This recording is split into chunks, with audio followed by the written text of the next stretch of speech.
अब आया ये देखना है कि पता नहीं कौन सी ट्रेन है ये, और जिसे लोकोमोटिव आज लीड कर रहा है। SGMUR 38-215 I think, business class AC dining car भी है इसमें।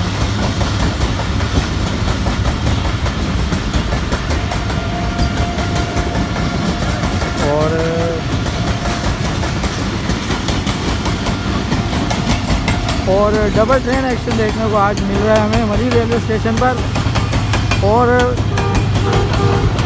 कमाल ही मज़ा आ गया हमें।